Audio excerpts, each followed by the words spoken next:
nilianza kilimo tangu mwaka wa 66 na mpaka sasa ningali mkulima.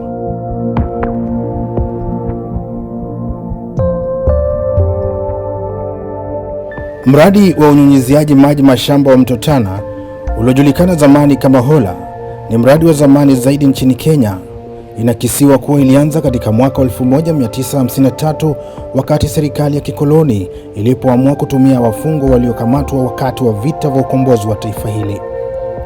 Hasa ilianzishwa wakati serikali ya kikoloni ilipokuwa ikikabiliana na wapiganaji wa Maumau waliokuwa wakipigana vita kupinga serikali ya mbeberu.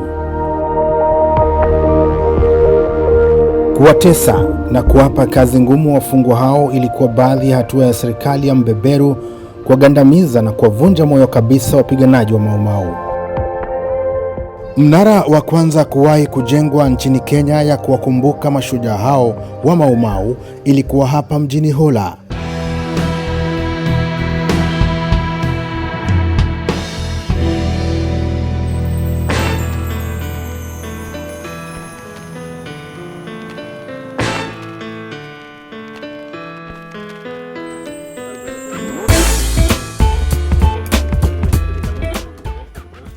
Tulipozuru eneo hili la Tana Delta, meneja wa mradi huu wa Tana pamoja na wazee wa eneo hili walioishi hapa nyakati hizo wana kumbukumbu nyingi za jinsi mradi huu ulivyoanzishwa.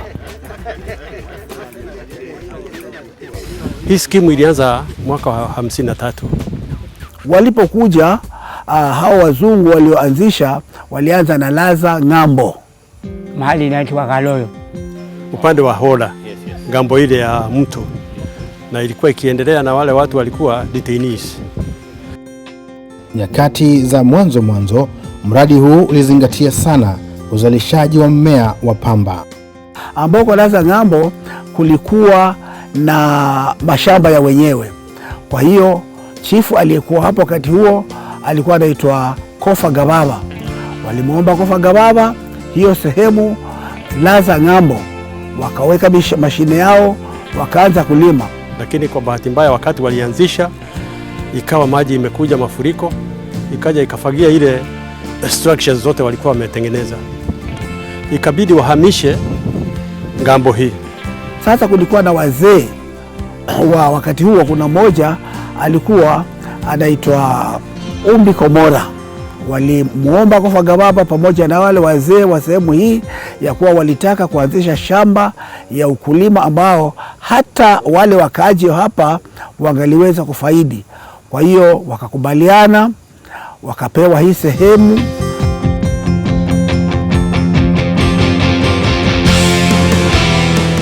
Maji ya mradi huu yalipigwa kutoka kwa mtambo uliokuwa ukielea mtoni Tana, ukipenda Puntun, na kusambazwa kote katika mradi huu ukitumia mtaro mkubwa uliochimbwa na wapiganaji wa Maumau. Kutoka laini ambapo mashini ambayo yalikuwa yanapiga maji yalikuwa hapo. Itakumbuka kwamba mradi huu ina historia ndefu na imechangia pakubwa uchumi wa eneo hili na kaunti ya Tana River kwa ujumla. Ilikuwa ni wale detainees ndio walikuwa wanafanya hiyo kazi. Na ilikuwa kazi yao ni kuchimba ile mitaro ya kuleta maji katika skimu. Walikuwa wanachimba mitaro kutoka pahali panaitwa laini.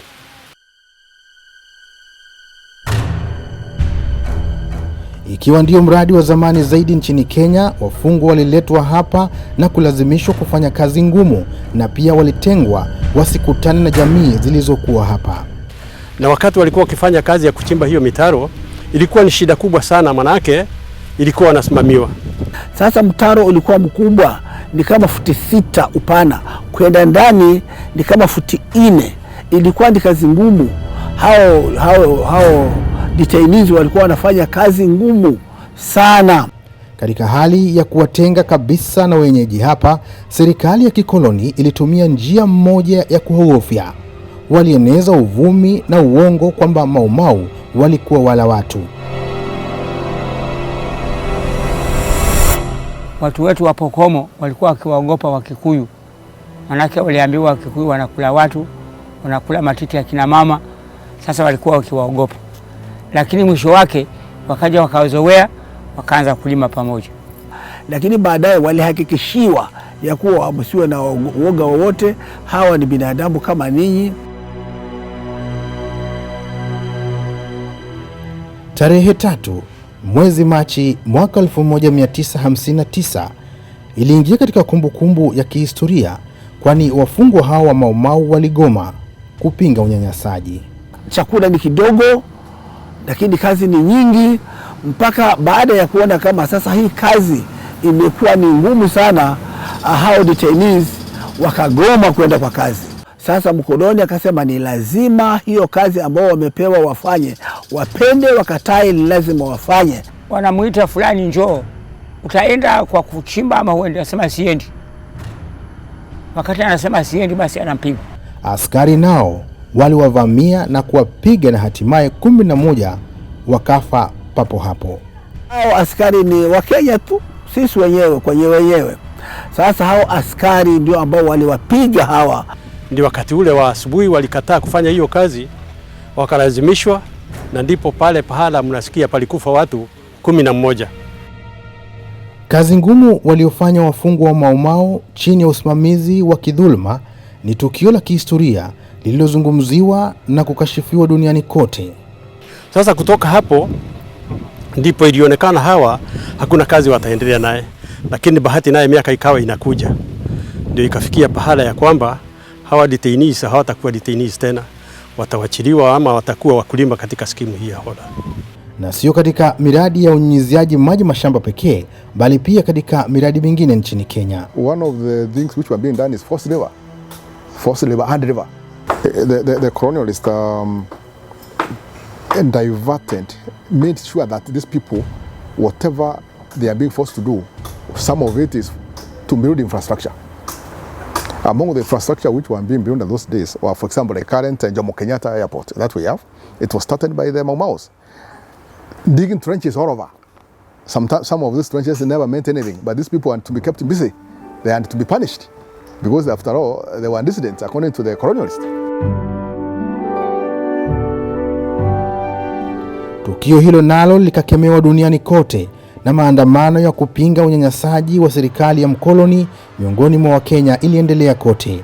Licha ya kwamba haikuweza kumaliza kabisa unyanyasaji huo na uongozi wa serikali ya mkoloni nchini Kenya, aghalabu iliweza kupunguza visa vya dhuluma na unyanyasaji nchini Kenya.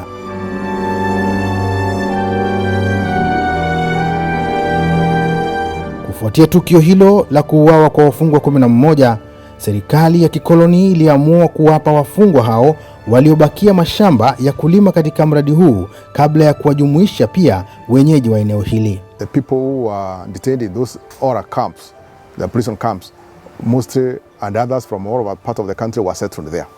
And the journey of irrigation for Ora started there. By then, Ora was 2,500 acres. And it has remained like that. Kwa hiyo kilimo ikaendelea hivyo mpaka sasa, wakaona ni afadhali badala hawa detainees peke yake kulima, ni afadhali wachukue wenyeji wa sehemu hii waende nao pia vile vile waende wakalime.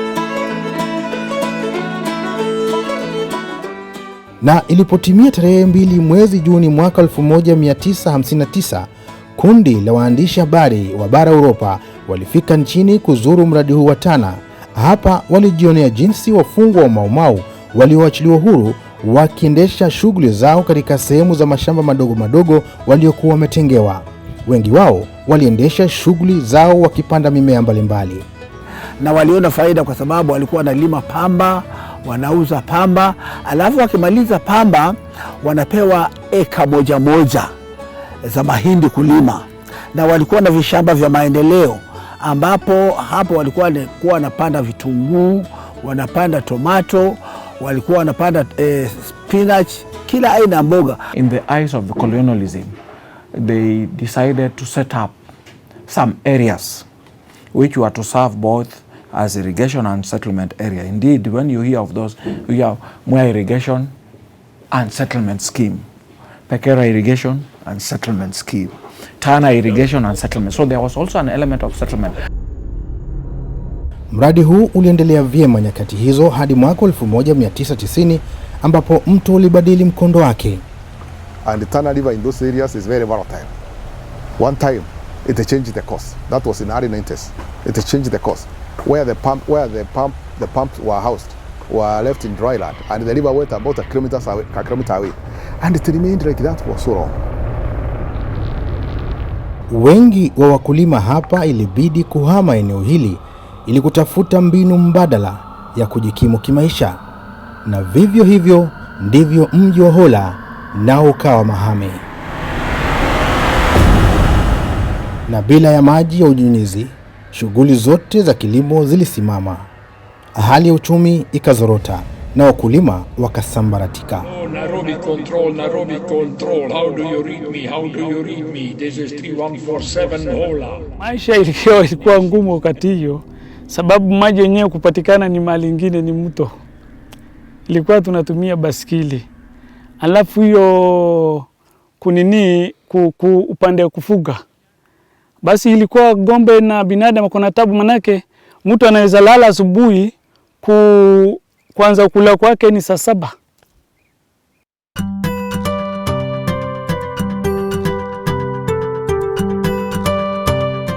Ni baada ya miaka 20 ndipo mradi huu ulipoanza kurejea tena.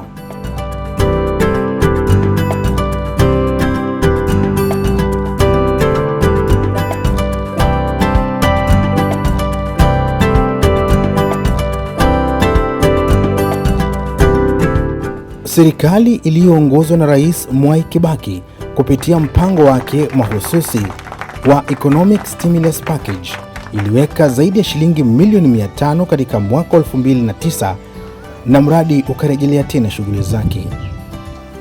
It has gone through a lot of challenges in the sense that first of all it is pump fed.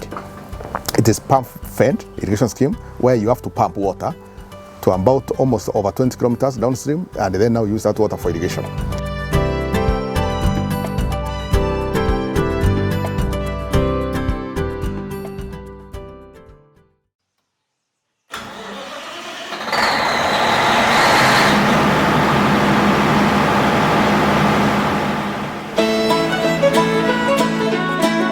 Kitita hicho cha shilingi milioni 500 ilitoshea shughuli zote za ukarabati wa mitambo ili kurejesha maji katika mradi huu na kuifufua tena.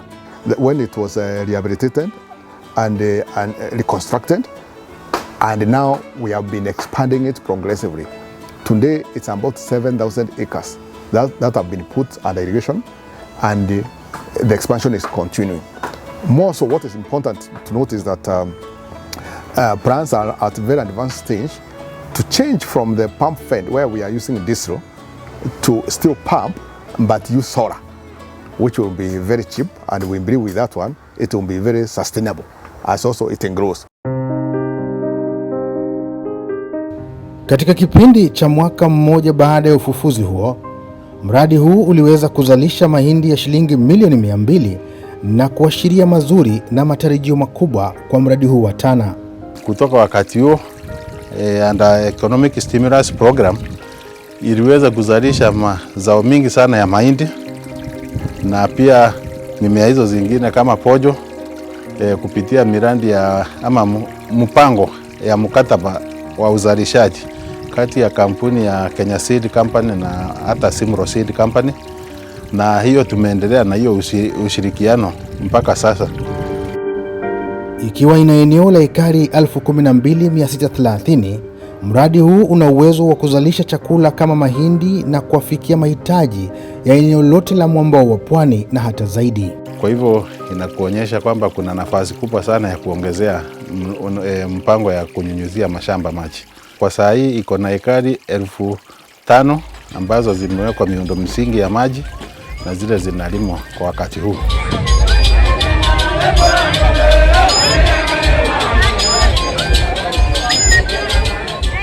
Hola kwa sasa, mji wenye shughuli nyingi, ni nyumbani kwa mradi huu mkubwa uliofaulu sana, kwani uzalishaji wa mahindi, mpunga, mboga na matunda na pamba umewavutia wakulima wengi kutoka tabaka mbalimbali ya nchi.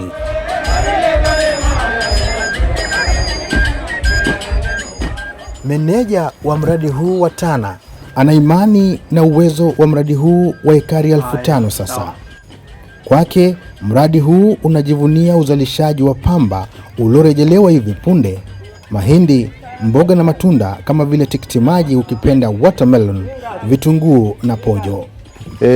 Like crops which we are doing now, the horticultural crops, they are high value crops and their margins in terms of production outweigh any other crop. For example, from an acre of watermelon with a production cost of between 50 and 60,000, a farmer can be able to get up to 250,000, which gives you around 200,000 as a net. And we have around 100 acres under watermelon currently. Asilimia 40 ya maeneo yanayoendesha shughuli za unyunyiziaji maji mashamba yako hapa eneo la Tana Delta. Hii ndio sababu mradi huu wa Tana na mengine mengi katika mto wa Tana ni miradi ya maana sana katika kukuza uchumi wa taifa hili. The irrigation infrastructure has saved farmers a lot of struggle in producing their crops. Unlike those farmers who are dependent for rainfed, and we can see also the rainfall is now erratic. You cannot be able to predict with certainty when the rains will come. The farmers here are harvesting. You can see this is a mature crop, and there has not been any rains since. Even the wrong rains were not enough in this region. Ukuzaji wa mahindi nao unawaletea wakulima faida kubwa kutokana na kugunduliwa kwa aina moja na wa kisasa unaoweza kutoa kati ya magunia 28 hadi 32 ya kilo 90 kwa kila ekari moja. Maize here you can be able to produce for 2 seasons, which tells you per year you can be able to get between around 60 bags per acre per year. And a bag going for between 2,800 and 3,000, it tells you the farmer will also get money.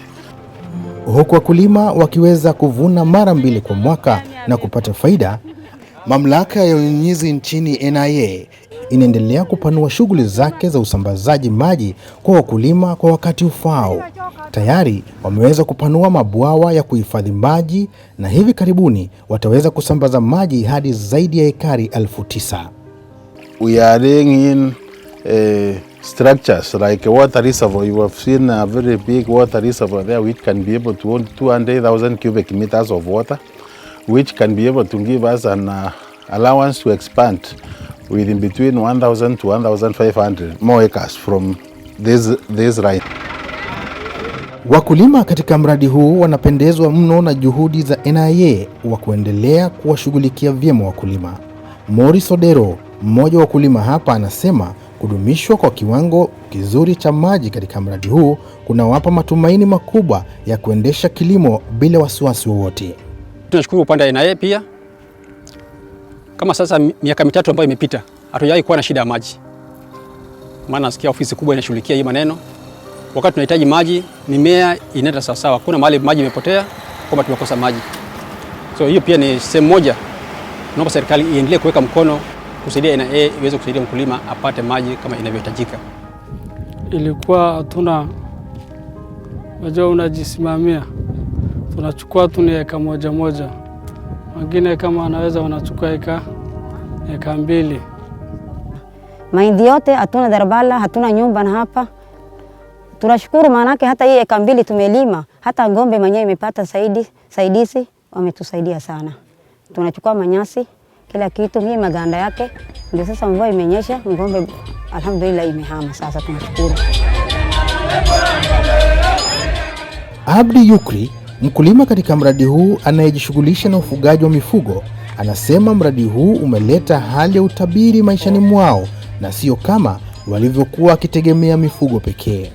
Kwake, mamlaka ya unyunyizi nchini NIA imechangia pakubwa katika kuleta hali ya mshikamano miongoni mwa jamii za wafugaji na wakulima, kwani kwa miaka mingi maji imekuwa donda lao sugu la mabishano na makabiliano.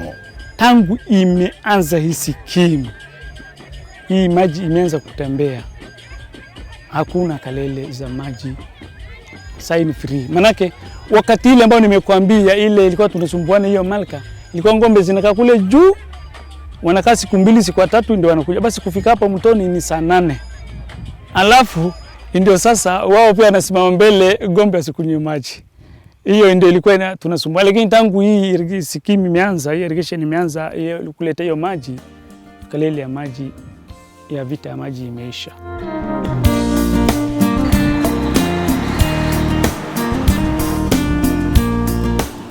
Huku utulivu na amani ikirejea vyema hapa Tana River kutokana na juhudi za mamlaka ya unyunyizi nchini NIA, ni matumaini ya kila mmoja kwamba maji haya yataendelea kuwafaidi wakulima na wafugaji kila kuchao.